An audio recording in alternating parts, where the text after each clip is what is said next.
नमस्कार दोस्तों, आप सभी का विजयपथ एकेडमी के इस ई लर्निंग प्लेटफॉर्म पर हार्दिक स्वागत एवं अभिनंदन है। सीजी कांस्टेबल का एग्जाम होने वाला है, आप सभी को तो पता ही होगा, है ना। 14 तारीख को एग्जाम होने वाला है इसका। तो इसी से रिलेटेड हम आपके लिए कॉन्टिन्यूसली एमसीक्यूज ला रहे हैं। आज हम पॉलिटी के वो एमसीक्यूज लाए हैं जो किसी ना किसी व्यापम या सीजीपीएससी के एग्जाम्स में पूछा गया है, मतलब प्रीवियस ईयर क्वेश्चन पेपर्स। ठीक है, तो प्रीवियस ईयर क्वेश्चन पेपर्स के कुछ क्वेश्चंस हम आपके लिए यहाँ लेकर के आए हैं ताकि आपको ये समझ में आ सके कि क्वेश्चंस एक्चुअली में पूछे कैसे जा सकते हैं, है ना। तो हम आज 20 क्वेश्चंस करेंगे, मुख्यतः भाग से रिलेटेड, अनुसूची से रिलेटेड और कुछ कुछ चीज़ों से रिलेटेड हम आज की जो पॉलिटी की सेशन को कंप्लीट करेंगे। और ये सभी क्वेश्चंस लगभग व्यापम या पीएससी में आ चुके हैं। ठीक है, तो चलिए बिना किसी देरी के शुरू करते हैं। सबसे पहले एक आपके लिए छोटी सी इम्पोर्टेंट न्यूज़ है कि हमारे यहाँ विजयपथ एकेडमी में आमीन पटवारी का क्रैश कोर्स लॉन्च हो चुका है, जिसकी फीस अगर आप ऑफलाइन के लिए देखेंगे तो केवल 2,999 रुपये है, और अगर आप ऑनलाइन इसे परचेस करना चाहते हैं तो ओनली 999 रुपीज़ में ये अवेलेबल है। ठीक है, इसमें कुछ हमारे जो सर्स हैं वो स्पेशली आपके लिए क्लासेस लेंगे। जैसे मनीष सर हैं, वो भारत के इतिहास के बारे में बताएंगे आपको।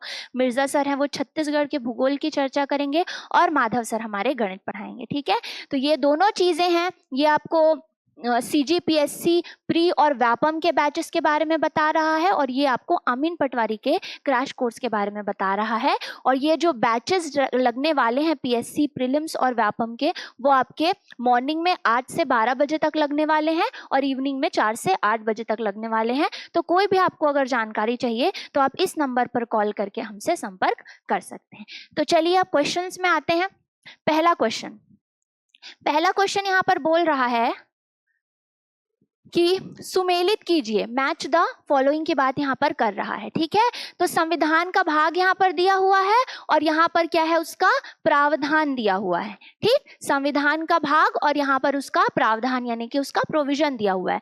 तो भाग 2, ठीक, भाग 10, भाग 8, भाग 15। तो हमको क्या करना है, मिलान करना है कि भाग 2 में क्या दिया है, भाग 10 में क्या है, भाग 8 और भाग 15 में। तो सबसे पहले भाग 2 में आपको पता होगा, भाग 2 में क्या आती है, नागरिकता आती है, मतलब सिटीजनशिप आता है।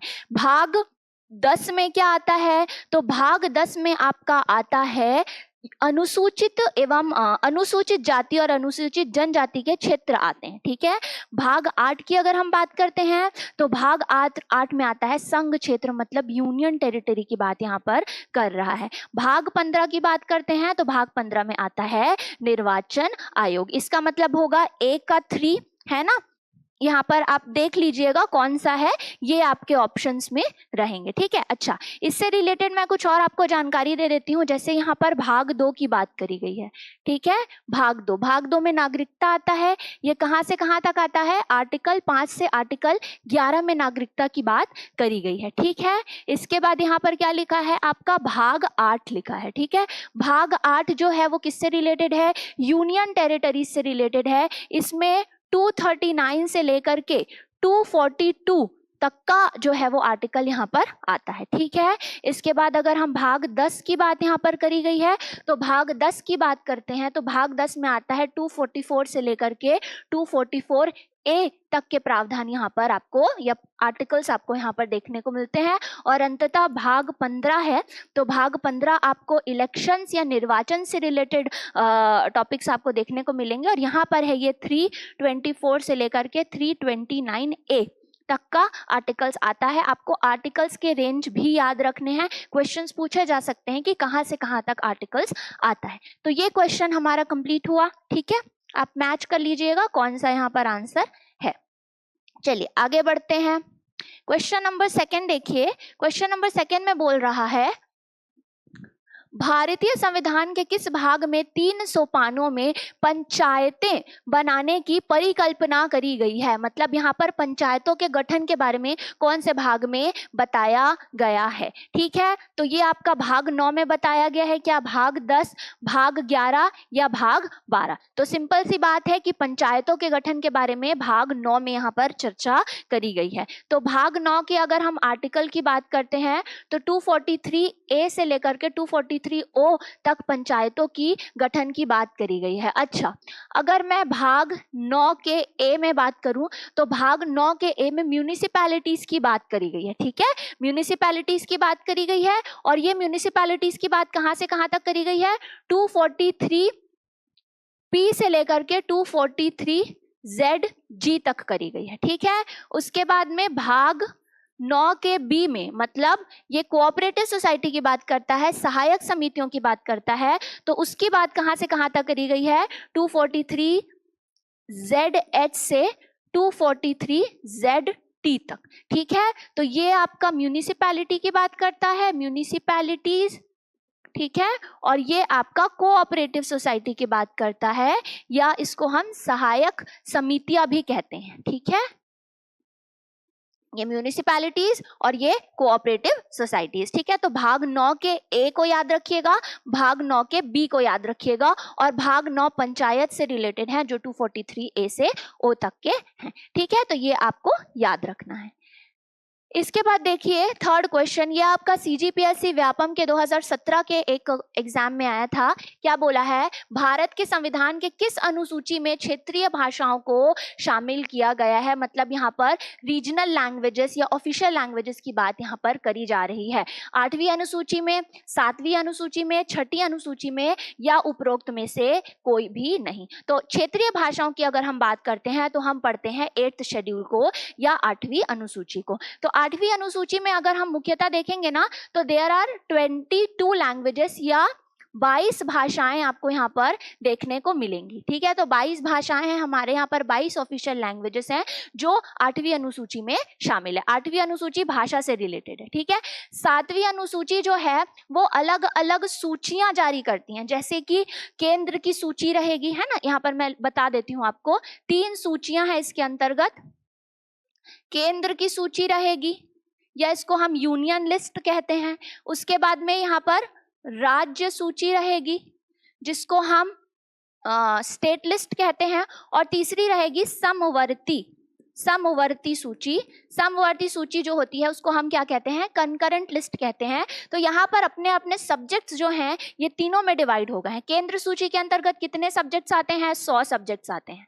ठीक है, 100 विषय हैं। अभी के प्रेजेंट में बहुत सारे लक्ष्मीकांत के एडिशन में यहाँ पर 92, 91 इस तरीके के सब्जेक्ट्स दिए हैं। अभी प्रेजेंट में 100 सब्जेक्ट्स आते हैं। ठीक है, राज्य सूची में 61 सब्जेक्ट्स आते हैं, और समवर्ती यानी कि कंकरेंट सूची में अगर आप बात करेंगे तो 52 सब्जेक्ट्स जो हैं या 52 सब्जेक्ट्स यहाँ पर देखे गए हैं। 7वीं अनुसूची में 3 चीजें आती है, union list, state list and concurrent list. ठीक है, 6ठी अनुसूची की अगर हम बात करते हैं तो 6ठी अनुसूची जो है वो कुछ राज्यों की स्पेसिफिकली बात करता है और यहाँ के प्रशासन की बात करता है।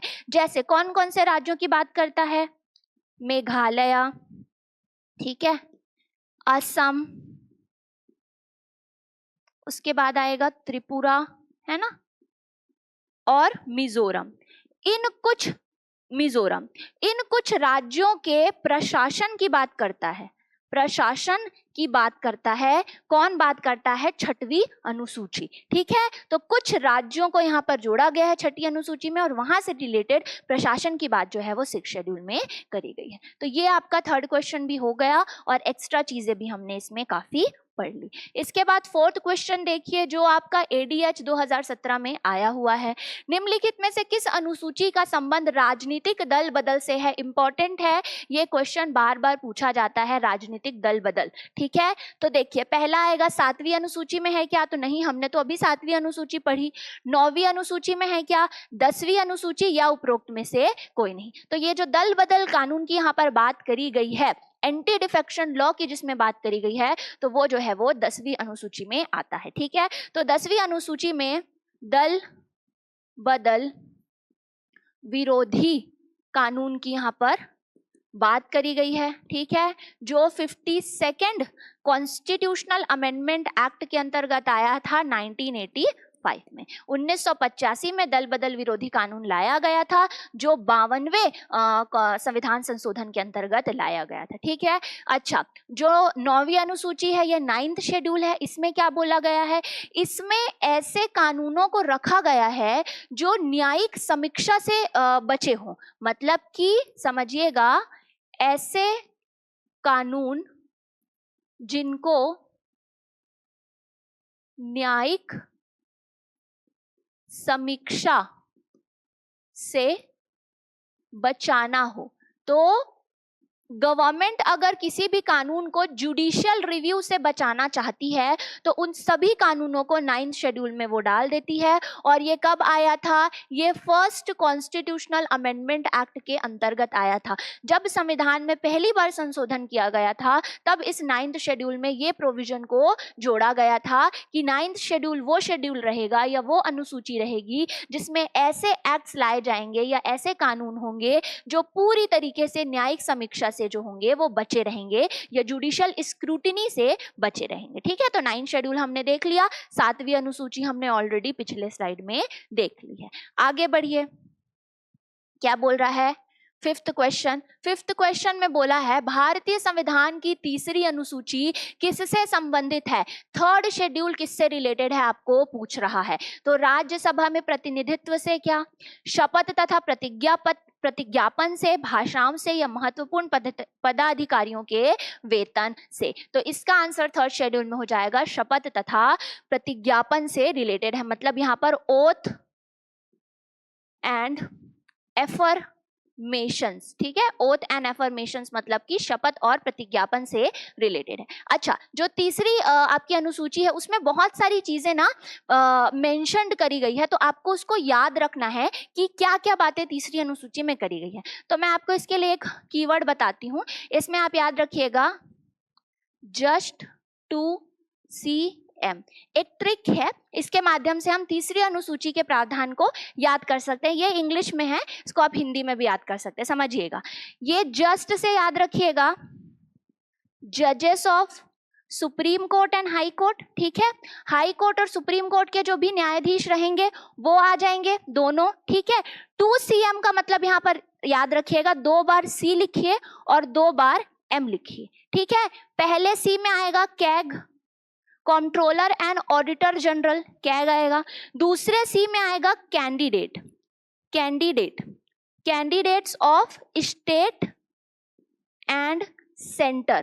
ठीक है, तो जो भी केंद्र के निर्वाचन के लिए कैंडिडेट्स हैं, प्रतिनिधि हैं केंद्र के लिए और जो राज्य के लिए जो भी प्रतिनिधि हैं वो दोनों प्रतिनिधि यहाँ पर आएंगे। ठीक है, और M से आप याद रखिएगा MP याद रखिएगा, MLA याद रखिएगा, मतलब member of parliament and member of legislative assembly. और यहाँ पर याद रखिएगा M से यूनियन मिनिस्टर और स्टेट मिनिस्टर।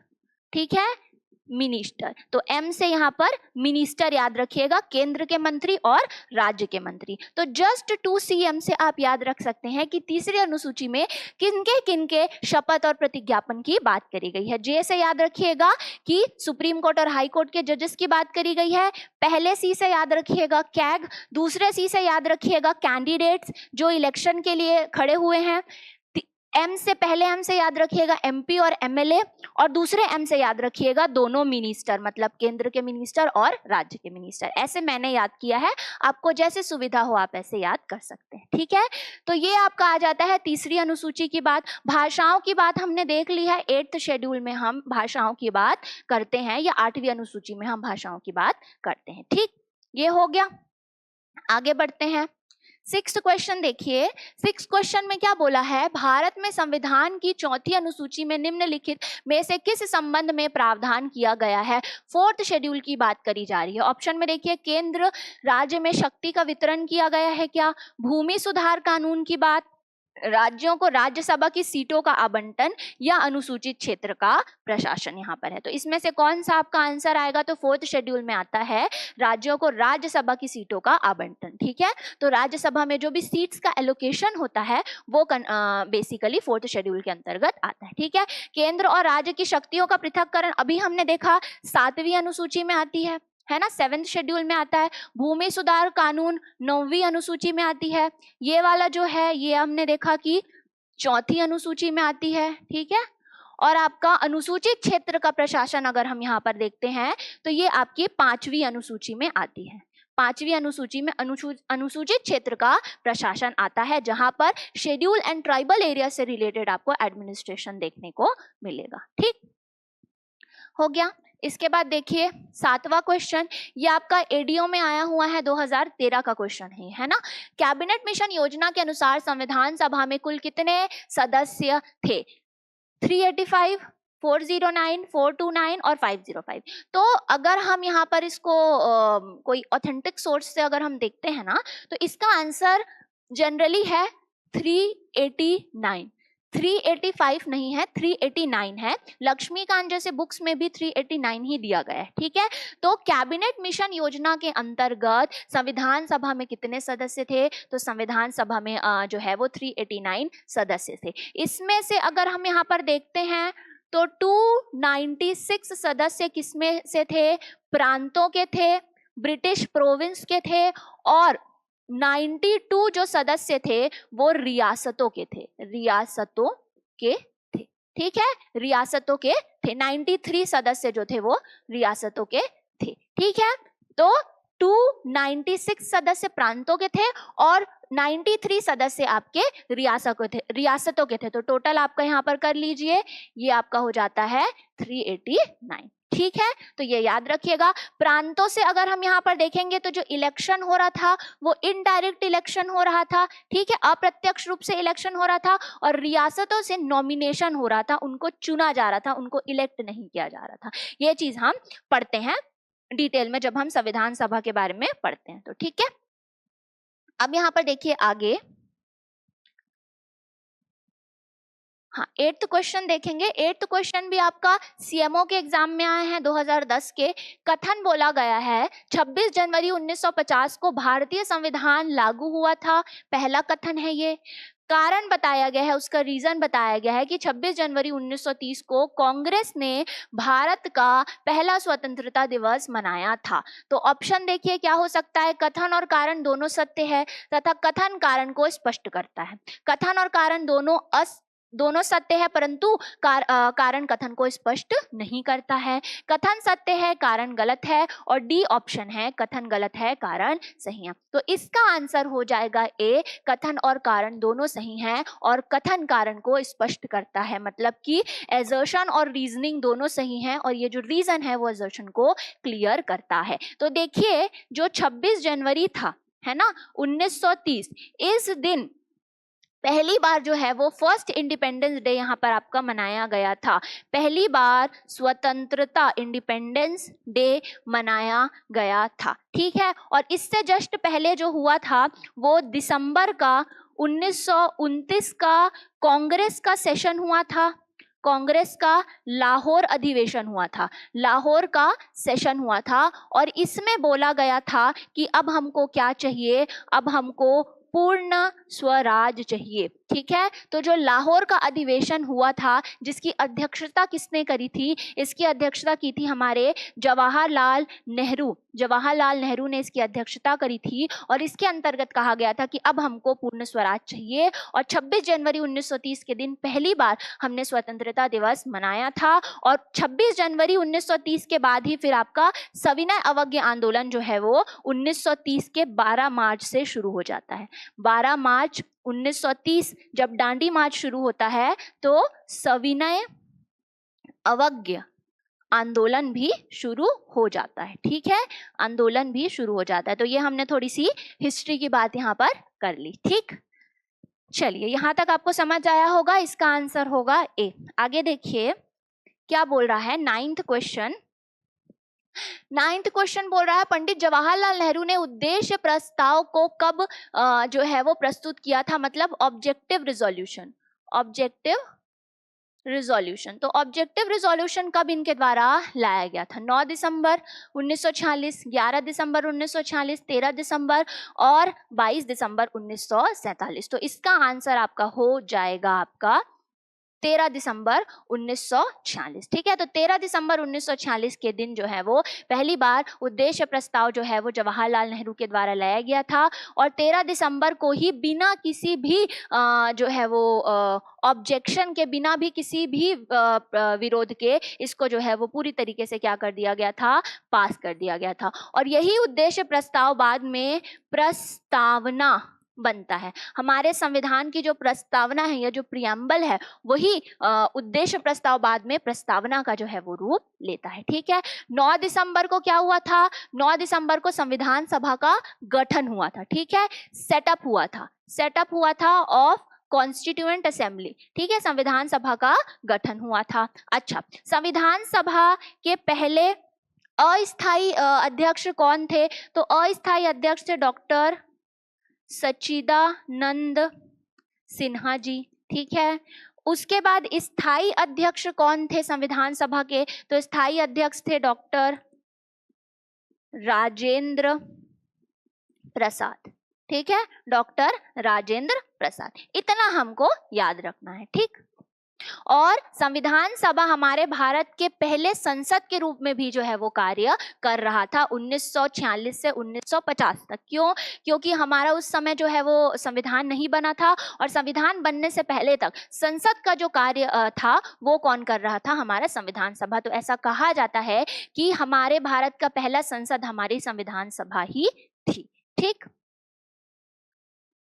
चलिए आगे देख लीजिए। 10th क्वेश्चन बोल रहा है कि संविधान सभा के सदस्य किसके प्रतिनिधि थे, जनता द्वारा प्रत्यक्ष निर्वाचित थे, जनता द्वारा अप्रत्यक्ष निर्वाचित थे, गवर्नर द्वारा मनोनीत थे, या कांग्रेस और मुस्लिम द्वारा नामांकित थे। तो संविधान सभा के जो सदस्य थे ना, वो जनता के द्वारा अप्रत्यक्ष रूप से जो है वो निर्वाचित किए गए थे। जैसे कि प्रांत है ना, तो प्रांतों में क्या हुआ था कि वहाँ के प्रोविंशियल असेंबलीज होते थे, तो प्रोविंशियल असेंबलीज में से कुछ लोगों को जो है वो इलेक्ट करके संविधान सभा में भेजा जाता था। तो अप्रत्यक्ष रूप से जनता ने क्या किया, जनता ने प्रोविंशियल असेंबली में लोग भेजे, और प्रोविंशियल असेंबली से फिर कॉन्स्टिट्यूएंट असेंबली में जो है वो लोग चले गए, और ये अप्रत्यक्ष रूप से हुआ। और इसके साथ ही साथ अगर हम रियासतों की बात करेंगे तो रियासतों में कहीं ना कहीं नामांकन किया जा रहा था, नॉमिनेशन जो है वो किया जा रहा था। तो रियासतों में राजा जो है वो लोगों को क्या करते थे, नॉमिनेट करते थे। ठीक है, तो याद रखिएगा, प्रांतों में क्या हुआ था, इनडायरेक्ट इलेक्शन हुआ था, और रियासतों में नॉमिनेशन हुआ था। तो इसका आंसर होगा जनता द्वारा अप्रत्यक्ष रूप से निर्वाचित हुए थे हमारे संविधान सभा के मेंबर्स। ठीक हो गया। इसके बाद देखिए 11वां क्वेश्चन, ये जो है सीजीपीएससी के 2022 के एग्जाम में एक आया है। गवर्नमेंट ऑफ इंडिया एक्ट 1935 का मसौदा तैयार करने वाली संयुक्त चयन समिति के अध्यक्ष कौन थे। तो थोड़ा सा ये डिफिकल्ट साइड में है, क्योंकि जनरली हम ये नहीं पढ़ते हैं, बट इसका आंसर क्या हो जाएगा, ऑप्शन देखिए, लिनलिथगो, वेलिंगटन, इरविन, या इसमें से कोई नहीं। तो इसका आंसर हो जाएगा लॉर्ड लिनलिथगो थे। ठीक है, लेकिन जब ये मैं क्यों बोल रही हूँ डिफिकल्ट, क्योंकि 1935 यहाँ दिया हुआ है, और लिनलिथगो का समय जो है वो 1936 से हम पढ़ते हैं कि 1936 से वो जो है वो वाइसरॉय जो है वो बने थे। इसीलिए बहुत सारे बच्चों इसको गेस करने में गलती कर देते हैं। तो याद रखिएगा कि ये जो गवर्नमेंट ऑफ इंडिया एक्ट था 1935 का, इसका मसौदा तैयार करने वाली समिति के अध्यक्ष लॉर्ड लिनलिथगो थे। और जो 1935 का ये जो गवर्नमेंट ऑफ इंडिया एक्ट आया था, ये किसके रिजल्ट में आया था, तो साइमन कमीशन, है ना।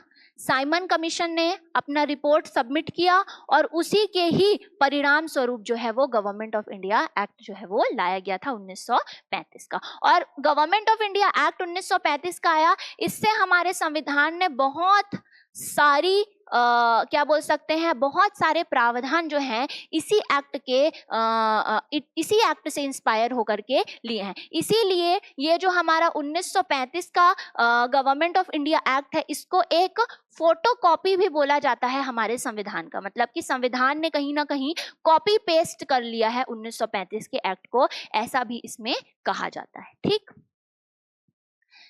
हो गया। इसके बाद देखिए 12वां क्वेश्चन, ये भी सीजीपीएससी प्रीलिम्स में 2022 में आया है। चार्टर एक्ट 1913 के संदर्भ में क्या सही नहीं है पूछ रहा है। ये वर्ड्स को हमको इंपॉर्टेंट याद रखना है। तुरंत हमको ऐसे वर्ड्स को क्या कर देना है, राउंड लगा देना है या हाईलाइट करना है, क्योंकि एग्जाम प्रेशर में जनरली हम इस तरीके के कीवर्ड्स को मिस कर देते हैं और पूरा आंसर हमारा फिर गलत हो जाता है। तो पहला देखिए, इस एक्ट ने ईसाई मिशनरियों को भारत आकर प्रबुद्ध करने की अनुमति प्रदान करी क्या? इसने ब्रिटिश इंडिया शासित क्षेत्रों पर ब्रिटेन के राजा को प्रभुता ब्रिटेन की राजा की प्रभुता को सीमित किया। इस एक्ट ने चाय का व्यापार सहित ईस्ट इंडिया कंपनी के एकाधिकार को समाप्त किया, और उपरोक्त में से कोई नहीं। तो इसका आंसर हो जाएगा कि कौन सा नहीं था पूछ रहा है, तो इसका आंसर हो जाएगा सी। यहां लिखा हुआ है इस एक्ट ने चाय का व्यापार सहित ईस्ट इंडिया कंपनी के एकाधिकार को समाप्त किया। तो ये वाला स्टेटमेंट तो सही है कि ईस्ट इंडिया कंपनी की मोनोपोली को खत्म कर दिया था, परंतु यहाँ पर चाय के व्यापार में अनुमति दी थी। तो समझिएगा, जो हमारा चार्टर एक्ट था 1813 का, है ना, इसके अंतर्गत बहुत सारी चीजें करी गई, जैसे ईसाई मिशनरियों को अलाउ किया गया था कि आप भारत आइए और यहाँ आकर के डेवलपमेंट करिए। इसके साथ ही साथ में शिक्षा के लिए क्या किया गया था, सालाना 1 लाख रुपए देने का प्रावधान सबसे पहली बार सरकार के द्वारा जो है वो किया गया था। इसके साथ ही साथ में जो एकाधिकार, ठीक है, आपका जो कंपनी का एकाधिकार है उसको समाप्त कर दिया था, परंतु 2 चीजों में अभी भी एकाधिकार जो है वो कायम था। क्या था? चाय, T and trade with China, मतलब कि चाइना के साथ व्यापार, है ना। तो चाइना के साथ व्यापार इनका कंटिन्यू था और चाय में जो ट्रेड होता था वो कंटिन्यू था। तो 2 चीजों में इनका एकाधिकार या इनकी मोनोपोली अभी भी जो है वो कायम थी, परंतु ओवरऑल मोनोपोली इनकी खत्म हो गई थी। तो ये चार्टर एक्ट 1813 का हमको जानना है। इसका आंसर क्या होगा? सी होगा। तो एक एक स्टेटमेंट्स को हमको अच्छे से पढ़ना है ताकि हमारी छोटी से छोटी गलती भी वहां एग्जाम में ना हो सके। अब देखिए 13th क्वेश्चन में क्या बोल रहा है, निम्नलिखित में से कौन भारत को पंथ निरपेक्ष राज्य वर्णित करता है? पंथ निरपेक्ष मतलब होता है सेक्युलर, ठीक है, सेक्युलर राज्य कहां पर कहा गया है? मौलिक अधिकार करता है क्या? संविधान की प्रस्तावना, 9th शेड्यूल और राज्य के नीति निर्देशक तत्व या डीपीएसपी। तो इसका आंसर हो जाएगा सीधा सीधा संविधान की प्रस्तावना करती है। क्यों? क्योंकि ये शब्द जो है वो संविधान की प्रस्तावना में बहुत ही क्लियर तौर पर जो है वो दिया गया है, पंथ निरपेक्ष। तो देखिए संविधान की प्रस्तावना में जब 42वां कॉन्स्टिट्यूशनल अमेंडमेंट एक्ट आया था, या 42वां संविधान संशोधन अधिनियम जो है वो आपका आया था, कब आया था? 1976 में आया था। तो यहाँ पर 3 शब्द जो है वो जोड़े गए थे, ठीक है। कौन कौन से शब्द जोड़े गए थे? तो पहला तो था सेक्युलर, ठीक है, दूसरा था सोशलिस्ट और तीसरा था इंटेग्रिटी। क्या मतलब इसका? अखंडता, इंटेग्रिटी। सोशलिस्ट मतलब समाजवादी, है ना, और सेक्युलर का मतलब पंथ निरपेक्ष या धर्म निरपेक्ष, ठीक है, निरपेक्ष, ठीक है, तो निरपेक्ष। तो ये तीनों वर्ड जो है वो यहाँ पर जोड़े गए थे। कब जोड़े गए थे? 42nd कॉन्स्टिट्यूशनल अमेंडमेंट एक्ट के अंतर्गत जोड़े गए थे। तो याद रखिएगा, प्रस्तावना में केवल एक ही बार अमेंडमेंट हुआ है, एक ही बार उसका संशोधन हुआ है। कब हुआ है? 42nd अमेंडमेंट के अंतर्गत हुआ है। और क्या संशोधन हुआ है? 3 शब्दों को यहाँ पर जोड़ा गया, सेक्युलर, सोशलिस्ट और इंटेग्रिटी। पंथ निरपेक्ष, समाजवादी और अखंडता, इन 3 शब्दों को जोड़ा गया है, ठीक। चलिए आगे बढ़ते हैं। 14वां क्वेश्चन देखिए, ये आपके 2017 के एग्जाम में व्यापम क्या आया है। भारतीय राजनीति व्यवस्था में निम्नलिखित में से सर्वोच्च स्थिति किसकी है? मतलब सुप्रीम कंडीशन किसकी है? सर्वोच्च न्यायालय की है, मतलब सुप्रीम कोर्ट की है, संविधान, संसद या धर्म? तो सिंपल सी बात है कि सबसे ज्यादा ऊपर हमारे यहाँ पर कौन है? सबसे ज्यादा ऊपर हमारे यहाँ पर है संविधान, मतलब कि कॉन्स्टिट्यूशन। कॉन्स्टिट्यूशन से बड़ा कुछ भी नहीं है। कॉन्स्टिट्यूशन से बड़ा ना तो धर्म है, मतलब ना रिलीजन है, ना पार्लियामेंट है और ना ही सुप्रीम कोर्ट है। सबसे ऊपर क्या है? आपका संविधान है, ठीक। तो ये आपको याद रखना है। 15वां क्वेश्चन देखिए, 2011 के प्रीलिम्स में आपका आया हुआ है कि सभी व्यक्ति पूर्णता और समान रूप से मानव है। यह सिद्धांत किसके कैसा जाना जाता है? कौन सा सिद्धांत है ये? तो सार्वभौमिक है, समिष्टवादी है, समाजवादी है और अंतः क्रियावादी है। तो इसका आंसर क्या हो जाएगा? सार्वभौमिक है। तो ये जो सिद्धांत है, सभी व्यक्ति पूर्णतः और समान रूप से जो है वो मानव है, ये सार्वभौमिक है। मतलब क्या है? ये यूनिवर्सल है। ये एक यूनिवर्सल सिद्धांत है, सार्वभौमिक सिद्धांत है। और ये क्या करता है? मानव की गरिमा को बताता है, या ह्यूमन डिग्निटी को बताता है। ह्यूमन डिग्निटी को बताता है, मानव की गरिमा को बताता है। इसके साथ ही साथ हमको एक समानता की भी ये बात बताता है, या इक्वालिटी की भी ये बात जो है वो बताता है। ठीक है, तो ये सिद्धांत हमको याद रखना है, ये सार्वभौमिक है। इसके बाद देखिए आगे 16 क्वेश्चन, ये जो है वो टेट में आया है, 2012 के क्वेश्चन है ये। निम्नलिखित में से कौन सा राजनीतिक शक्ति का मुख्य स्रोत है? बहुत ही बेसिक क्वेश्चन है, लेकिन जनरली इसमें स्टूडेंट्स गलती करते हैं। मुख्य स्रोत पूछा है, तो संविधान है क्या? जनता, संसद, संसद एवं राज्य विधान मंडल। तो कौन राजनीतिक शक्ति, मतलब यहाँ पर पॉलिटिकल पावर बोल रहा है। तो पॉलिटिकल पावर जहां पर भी आएगा, वहां पर सबसे पावरफुल कौन है? वहां पर सबसे पावरफुल है हम, मतलब जनता। तो यहाँ पर इसका आंसर क्या होगा कि सबसे ज्यादा मुख्य स्रोत की अगर हम बात करते हैं राजनीतिक शक्ति का, तो वो क्या है? जनता है। ठीक, चलिए 17th क्वेश्चन देख लीजिए। ये आपके 2019 के यूपी पीएससी के प्रीलिम्स में आपको देखने को मिला था। किस विद्वान ने कहा था कि भारत अर्ध संघात्मक राज्य है? अर्ध संघात्मक का मतलब होता है क्वासी फेडरल। ठीक है, क्वासी फेडरल, क्वासी फेडरल राज्य है। किसने, कौन से महान व्यक्ति ने ये कहा था? तो लास्की ने कहा था क्या? जेनिंग्स ने कहा था?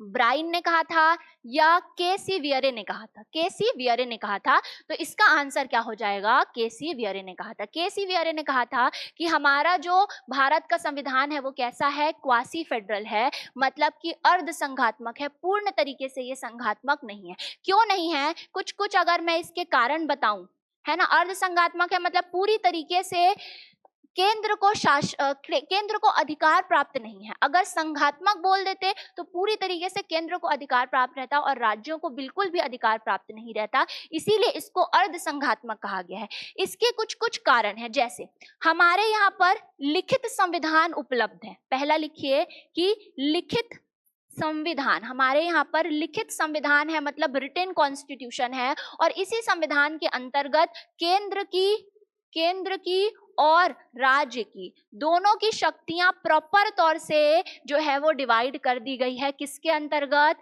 7वीं अनुसूची के अंतर्गत। 7वीं अनुसूची मतलब 7th शेड्यूल के अंतर्गत केंद्र और राज्य की अलग अलग शक्तियां दे दी गई हैं। पहला चीज तो ये। दूसरा चीज अगर हम यहाँ पर देखते हैं तो आपको इंडिपेंडेंस ऑफ जुडिशरी मिलती है, मतलब न्यायालय की स्वतंत्रता है ना। न्यायालय की स्वतंत्रता मतलब पूरी तरीके से जो है वो क्या कह सकते हैं, न्यायालय जो है या जुडिशरी जो है वो स्वतंत्र है। इसके साथ ही साथ हमको द्विसदन का यहाँ पर प्रावधान देखने को मिलता है, मतलब बाईकैमरलिज्म का यहाँ पर प्रावधान देखने को मिलता है। हमारे यहाँ पर दो सदन जो है वो चल रहे हैं, एक राज्यसभा है और एक लोकसभा है। राज्यसभा में राज्यों को शक्ति दी गई है और लोकसभा में सेंटर को कहीं ना कहीं शक्ति दी गई है। तो इसीलिए इस महान व्यक्ति ने हमारे संविधान को क्वासी फेडरल या अर्ध संघात्मक कहा है। ये तो कुछ ही कारण है, इसके अलावा भी और बहुत सारे कारण हैं जो हम ऑफलाइन क्लासेस में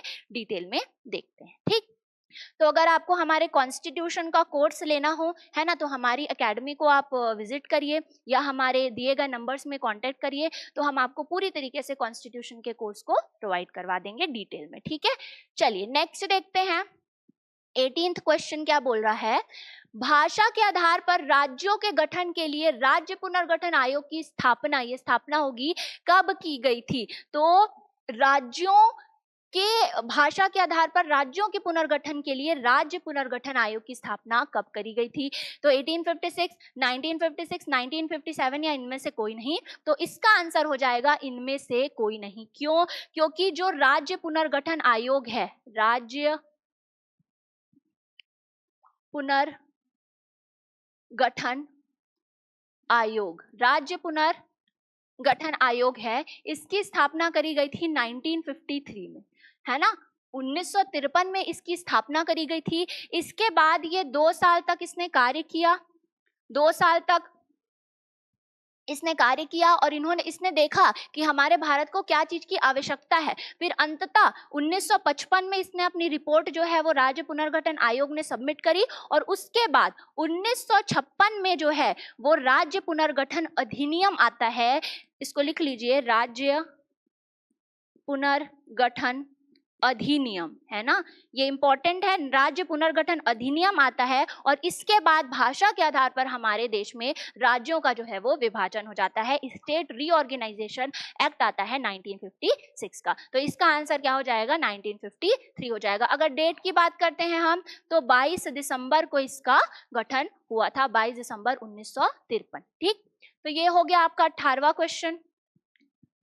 इसके बाद देख लीजिए 19th क्वेश्चन। 19th क्वेश्चन थोड़ा सा कॉम्प्लिकेटेड है बट हम इसको एक एक करके करेंगे तो बन जाएगा।